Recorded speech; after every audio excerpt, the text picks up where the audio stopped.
மார்க்கெட்ல இருக்கக்கூடிய flagship smartphone கூட நாங்களும் போட்டியா நிப்போன்னு சொல்லி நின்னுட்டு இருக்கக்கூடிய இந்த Xiaomi 13 Pro பத்தி தான் இன்னைக்கு பார்க்க போறோம். ஒன் ஆஃப் த பெஸ்ட் கேமராவை இந்த வாட்டி Xiaomi கொடுத்திருக்காங்க. அது Xiaomiல மட்டும் கிடையாது, நீங்க எதிர்பார்க்காத பலவிதமான விஷயங்களும் இந்த மொபைல் போன்ல இருக்கு. அதெல்லாம் என்னன்றதை பார்க்கலாம் வாங்க. Xiaomi உடைய ஃபிளாக்ஷிப் ஸ்மார்ட்ஃபோன்ல அவங்க கேமராக்கு ரொம்ப முக்கியத்துவம் கொடுத்திருப்பாங்க. ஆனா இந்த வாட்டியும் ரொம்ப பெரிய முக்கியத்துவம் இருக்கு. ஏன்னா பின்பக்கமா 3 கேமராஸ் இருக்கு. மூணுமே 50 மெகாபிக்சலுக்கான கேமரா அப்படின்னு சொல்லலாம். பிரைமரி கேமராவை பொறுத்த வரைக்கும் உங்களுக்கு இருக்கிறதுலே மிகப்பெரிய சென்சர் ஒரு ஸ்மார்ட்ஃபோன்ல இருக்கக்கூடியதுல 1 இன்ச் சென்சர் வந்து இதுல வந்து கொடுத்திருக்காங்க.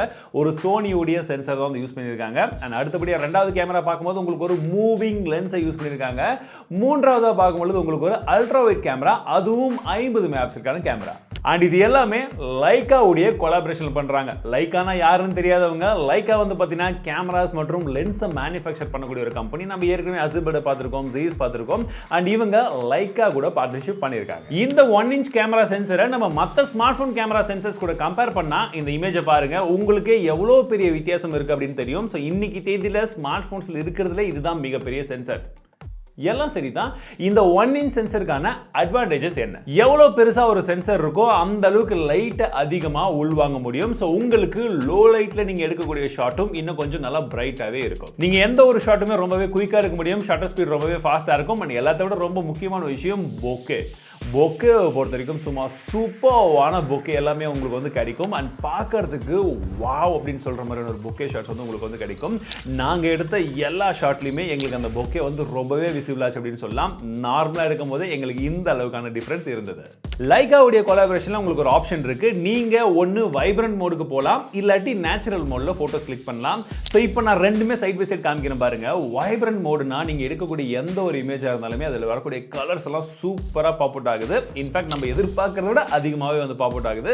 பட் நீங்க கண்ணில் பார்க்கக்கூடிய அந்த ஒரு விஷயம் எப்படி இருக்குன்றத அப்படியே போட்டோ எடுக்கணும்னா நேச்சுரல் மோட், அதுவும் இந்த இடத்துல பெர்ஃபெக்ட்டா ஒர்க் ஆகுது. பட் என்னுடைய ஃபேவரட் கேமரா ரெண்டாவது கேமரா. அது வந்து ஒரு ஃப்ளோட்டிங் லென்சஸ் இருக்கக்கூடிய கேமரா. அதாவது ஸோ ஜென்ரலி ஓஎஸ் என்ன பண்ணும் அப்படின்னா, ஒரு சென்சார் மேலே அந்த லென்ஸ் இருக்கும். ஸோ அந்த மூவ்மெண்ட்டை பொறுத்து அது மேலே கீழே இப்படி எல்லா சைட்லையுமே மூவ்மெண்ட் ஆகிட்டு நமக்கு ஒரு ஸ்டேபிளான ஒரு ஃபுட்டேஜை வந்து கொடுக்கும் இல்லையா? இதுதான் வந்து நார்மலாக இருக்கும். பட் இதில் உங்களுக்கு ஒரு ஃப்ளோட்டிங் லென்ஸை கொடுத்துருக்காங்க. இது என்ன பண்ணும்னா முன்னாடி போகும், பின்னாடி வரும். ஸோ பேஸ்ட் அந்த ஃபோக்கஸ் உங்களுக்கு எந்த அளவுக்கு வேணுமோ அதை பொறுத்து அது முன்ன பின்ன போகிறதுனால நமக்கு பல விஷயங்களை இதில் செய்ய முடியும் அப்படின்னு சொல்கிறாங்க. உங்களுக்கு 3.2x வரைக்குமே வந்து போர்ட்ரேட் ஷாட்ஸ் எடுக்க முடியும் அப்படின்னு சொல்கிறாங்க. இதுலையுமே லைக்காவோட இன்டெகிரேஷன் எப்படி இருக்குன்னா, நீங்கள் போர்ட்ரேட் ஷாட்டில் உங்களுக்கான எஃபெக்ட்ஸ் இருக்குது. அதில் பார்த்தீங்கன்னா உங்களுக்கு பிளாக் அண்ட் ஒயிட் இந்த மாதிரி பார்க்கறதுக்கு ரொம்ப ரெட்ரோ ஸ்டைலில் சூப்பரான ஒரு இமேஜ் வந்து கிடைக்குது. ஏன்னா பிளாக் அண்ட் ஒயிட் நிறைய விஷயங்கள் தெரியும், நிறைய விஷயங்களை மறைக்க முடியும். ஸோ அது நல்லா இருக்கு. அண்ட் அடுத்ததாக எடுக்கக்கூடிய ஷாட்டும் பார்த்தீங்கன்னா உங்களுக்கு 50 mm இந்த மாதிரி இருக்கும் பார்க்கறதுக்கு. இதுக்கு அடுத்தபடியாக வந்து பார்த்தீங்கன்னா 75 mm பார்க்கறதுக்கு இந்த மாதிரி இருக்கும். இன்னும் பேக்ரவுண்டில் இருக்கக்கூடிய பொக்கேல வந்து பார்த்தீங்கன்னா இன்னுமே அதிகமாக வந்து தெரியும். அண்ட் இன்னும் கொஞ்சம் கம்ப்ரஸ் ஆகும். உங்களுக்கு பார்க்கறதுக்கு இமேஜஸ் எல்லாம் ஒரு சில டைமில் நல்லா தெரியும். 90 mm போகும்போது ஒரு சில பேருக்கு பிடிக்கும், ஒரு சில பேருக்கு பிடிக்காது. பட் கேமராவை பொறுத்த வரைக்கும் இந்த லைக்காவுடைய காம்பினேஷன்ல அவங்க இந்த ஒரு டிஎஸ்எல்ஆர்லையும் ஒரு மிரர்லெஸ் கேமராலையும் எந்த அளவுக்கு வந்து ஆப்ஷன்ஸ் வந்து இருக்குமோ, ஃபோக்கல் லென்த்தை மாற்றி மாற்றி எடுக்கக்கூடிய ஆப்ஷன் அதை இந்த கேமராலே கொடுத்துருக்கிறது ஒரு சூப்பரான விஷயம். அண்ட் இந்த மாதிரி இடத்துல அது சூப்பராகவும் ஒர்க்கும் ஆகுது. இதனால மட்டுமே இது என்னுடைய ஃபேவரட் கேமரா கிடையாதுங்க.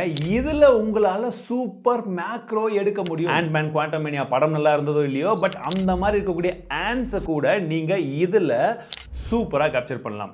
அண்ட் இந்த சூப்பர் மேக்ரோ அப்படின்றது உங்களுக்கு வெறும் போட்டோஸ்ல மட்டும் கிடையாது, வீடியோஸ்லயும் ஒர்க் ஆகுது. அண்ட் வீடியோஸ்லயும் வந்து பார்த்தீங்கன்னா உங்களால இந்த மாதிரி எல்லாம் சூப்பரான வீடியோஸ் வந்து எடுக்க முடியுது. அண்ட் நான் யூஸ் பண்ணதுலேயே one of the best smartphone camera for macros அப்படின்னா கண்டிப்பாக இதை தான் வந்து சொல்லுவேன். எனக்கு ரொம்ப பிடிச்சிருந்தது. ஏன்னா 50 மெகாபிக்சல் கேமரால உங்களால மேக்ரோ எடுக்க முடிஞ்சா அதோடைய கிளாரிட்டி எப்படி இருக்கும்னா இப்படி தான் இருக்கணும். ஸோ எந்த ஒரு மொபைல் கம்பெனியாக இருந்தாலுமே சரி, மேக்ரோன்னு ஒன்று கொடுக்குறீங்கன்னா இந்த மாதிரி ஒரு கிளாரிட்டி வர்ற மாதிரி கொடுங்க அப்படின்றது என்னுடைய தனிப்பட்ட கருத்து அண்ட் ஒப்பீனியன். அண்ட் இது ஸ்பான்சர்டும் கிடையாது. மேபி வேணும்னா ஆண்ட்மேன் கிட்ட தான் வாங்கணும். மூணாவது கேமராவும் ஒரு 50 மெகாபிக்சலுக்கான கேமரா தான். இது ஒரு அல்ட்ரா வைட் சென்சர் அப்படின்னு சொல்லலாம். ஸோ நீங்க நார்மலாக எடுக்கக்கூடிய போட்டோல உங்களுக்கு இருக்கக்கூடிய டீடைல்ஸ், கலர்ஸ் எல்லாமே இந்த 50 மெகாபிக்சல் கேமரால வரக்கூடிய அல்ட்ரா வைட் ஷாட்ஸ்லயும் வந்து கிடைக்குது. நீங்க வெவ்வேறு ஷாட்ஸ்லயும் வந்து கம்பேரும் வந்து பண்ணி பார்த்துக்கலாம். கிட்டத்தட்ட டீடைல்ஸ்ல இருந்து கலர்ஸ் எல்லாமே மேட்ச் ஆகுது. செல்ஃபி கேமராவை பொறுத்த வரைக்கும் ஓரளவுக்கு பரவாயில்ல அப்படின்னு சொல்லலாம். ஏன்னா ரியர் ஃபேசிங் கேமராவை கம்பேர் பண்ணும்போது செல்ஃபி கேமரால டீடைல்ஸ், டைனமிக் ரேஞ்ச், கலர்ஸ் எல்லாம் ஓகேவா தான் இருக்கு. பரவாயில்ல, அவ்வளவுதான் சொல்ல முடியும். But rear best. ஒரு ஃபிளாக்ஷிப் ஸ்மார்ட் போனுடைய டிஸ்பிளேல நம்ம எதிர்பார்க்கக்கூடிய விஷயங்களை Xiaomi இந்த இடத்துல வந்து கொடுத்துருக்காங்க. பார்க்கறது ரொம்பவே நல்லா இருக்கு. கர்வ் இருக்கு, ரொம்ப அதிகமாக வந்து கிடையாது. ஸோ நாங்கள் யூஸ் பண்ண ஒரு நாளில் இண்டோர்லேயே இருக்கட்டும் அவுட்டோர்லேயே இருக்கட்டும் நல்ல பிரைட்டாகவும் இருந்தது. At the same time viewing ஆங்கிள்ஸ்லேருந்து எல்லாமே வந்து பார்த்தீங்கன்னா மல்டிமீடியா கன்சம்ஷனுக்குமே வந்து ரொம்பவே வந்து நல்லா வந்து கொடுத்துருந்தாங்க. என்ன in display finger print sensor மட்டும் பார்த்தீங்கன்னா ரொம்பவே சின்னதாக கொடுத்துருக்காங்க. அது ஏன் எல்லாருமே வந்து இவ்வளோ சின்னதாக கொடுக்குறாங்கன்னு தான் எனக்கு தெரியல. அண்ட் இது டைனமிக் AMOLED டிஸ்பிளே தான். உங்களுக்கு LTP உடைய சப்போர்ட் இருக்கிறதுனால உங்களுக்கு 1 Hz இருந்து 120 Hz வரைக்கும் மாறும் அப்படின்னு சொல்றாங்க. அண்ட் அதுவும் வந்து பார்த்தீங்கன்னா நல்லா ஒர்க் ஆகுது. டியூல் ஸ்டீரியோ ஸ்பீக்கர் கொடுத்துருக்காங்க. அண்ட் கீழே இருக்கக்கூடிய டைப் சி போர்ட்டை பொறுத்த வரைக்கும் வெறும் 2.0 வெர்ஷன் தான். இந்த ஃபோனை எடுத்துட்டு நான் ஸ்விம்மிங் போடலாமா, சுறாமீன் கூட அப்படியே டைவ் அடிக்கலாமா அப்படிலாம் வந்து கேட்க வேணாம். ஏன்னா குளோபல் வேரியன்ட்ல IP68 இருந்தது. பட் இந்த வேரியன்ட்ல வந்து பார்த்தீங்கன்னா IP68 வந்து அவங்க கொடுக்கல அப்படின்னு எதுவுமே வந்து சொல்லல. ஸோ மோஸ்ட்லி இல்லைன்னு தான் அர்த்தம். பட் மேக்ஸிமம் இது அதே டிவைஸ் தான். பட் சர்டிஃபிகேஷனுக்கு காசு எக்ஸ்ட்ரா கொடுக்கணும், இந்தியாவில் பிரைசிங் கம்மியாக வைக்கணும், மேபி வாங்காம இருந்திருக்கலாம் அப்படின்றது கெஸிங். ஏன்னா இன்னும் எனக்கும் பிரைசிங் தெரியல. பெர்ஃபார்மன்ஸ்க்கு லேட்டஸ்ட் ஜெனரேஷன் ஸ்னாப்டிராகன் ப்ராசஸரை கொடுத்துருக்காங்க. கூடவே ஒரு latest storage type, RAM type ரெண்டுமே இருக்கு. அண்ட் நாங்க Antutu ரன் பண்ணி பார்த்தோம். ஒரு சூப்பரான ஸ்கோர் வருது. பிளஸ் கீக் பெஞ்ச் உடைய ஸ்கோரும் வந்து நல்லா இருந்துச்சு. 3D Mark Wild Life Extreme stress டெஸ்டையும் வந்து பண்ணி பார்த்தோம். 99% ஸ்டேபிளா இருந்தது. த்ராட்லிங் டெஸ்ட்லயுமே வந்து பார்த்தீங்கன்னா நல்லாவே வந்து பெர்ஃபார்ம் பண்ணி இருந்தது. ஸோ எங்களுக்கு கிடைச்ச கொஞ்ச நேரத்தில் கேமிங் விளையாடி பார்த்தோம். ஸோ கேமிங் பர்ஃபார்மன்ஸும் வந்து நல்லாவே இருந்துச்சு அப்படின்னு சொல்லலாம். என்ன கர்வ்டு டிஸ்பிளேல எப்படி இருக்குன்றத லாங் டர்ம் யூசேஜ்ல வந்து சொல்ல முடியும்.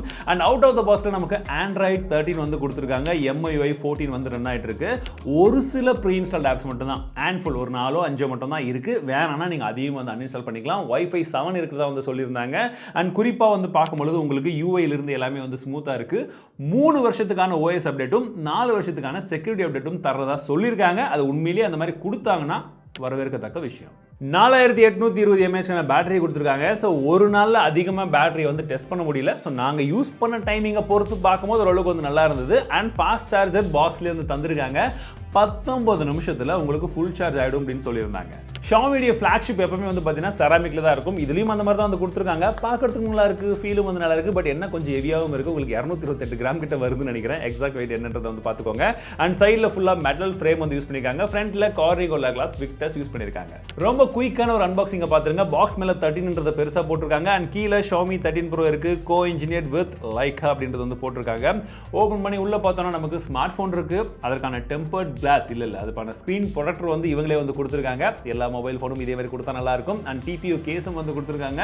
ஒரு பவர்ஃபுல்லான ஒரு சார்ஜரை கொடுத்துருக்காங்க. அண்ட் கூடவே ஒரு டைப் சி கேபிளும் இருக்கு. எக்ஸ்ட்ரா ஒரு சில புக்லெட்ஸ் அண்ட் உங்களுக்கு சிம் எஜெக்டர் டூலும் கொடுத்துருக்காங்க. ஸோ இந்த மொபைல் இருக்கக்கூடிய மொத்த விஷயங்களும் இந்த ஸ்பெக் ஷீட்ல போடுற அப்படியே குயிக்கா ஒரு கிளான்ஸ் ஒரு 3 செகண்டுக்கு வந்து பாத்துருங்க. ஸோ என்னுடைய ஃபர்ஸ்ட் இம்ப்ரெஷன் பொறுத்த வரைக்கும் Xiaomi இதுக்கு முன்னாடி கொண்டு வந்து பார்த்தீங்கன்னா 11 அல்ட்ரான்னு ஒரு ஸ்மார்ட் ஃபோன் கொண்டு வந்தாங்க. நம்ம சேனலே வந்து போட்டிருந்தோம், ரொம்ப டெஸ்ட் பண்ணி போட்டிருந்தோம். எனக்கு ரொம்பவே பிடிச்சிருந்ததோட கேமரா. அண்ட் இப்போ லைக்கா கூட இன்டகிரேஷன் பண்ணியிருந்தாங்க. இந்த கேமராவை பொறுத்த வரைக்கும் ரீசெண்டாக நான் டெஸ்ட் பண்ணதில் ஒரு நல்ல கேமராவே வந்து இருக்கு. ஃபிளாக்ஷிப்ல Xiaomi is one of the best கேமரான்னு கண்டிப்பாக சொல்லலாம். பட் ஐஃபோன் கூடயும் சாம்சங் கூடயும் இது எந்த அளவுக்கு கம்பீட் பண்ணுதுன்றத ஒரு கம்பேரிசன் போடலாம்னு நினைச்சீங்கன்னா ஒரு வீடியோக்கு ஒரு லைக் கொடுங்க. அண்ட் நான் இப்போ டெஸ்ட் பண்ண வரைக்கும் கேமரா எனக்கு பர்சனலி வந்து ரொம்பவே பிடிச்சிருக்கு. செல்ஃபி கேமராவில் உங்களுக்கு 1080p மட்டும் தான் ரெக்கார்ட் பண்ண முடியுது. இமேஜ் குவாலிட்டியும் கொஞ்சம் சுமாராக தான் இருக்கு. ஃபிங்கர் பிரிண்ட் சென்சர் ரொம்பவே சின்னதாக வந்து கொடுத்துருக்காங்க. இந்த மாதிரி விஷயங்கள் இன்னுமே வந்து இருக்கு. பட் ஓவராலாக பார்க்கும்போது மொபைல் ஒரு நல்ல ஃபோனாக தான் இருக்கு. இது எந்த பிரைசிங்ன்றது இன்னும் எனக்கு வந்து தெரியல.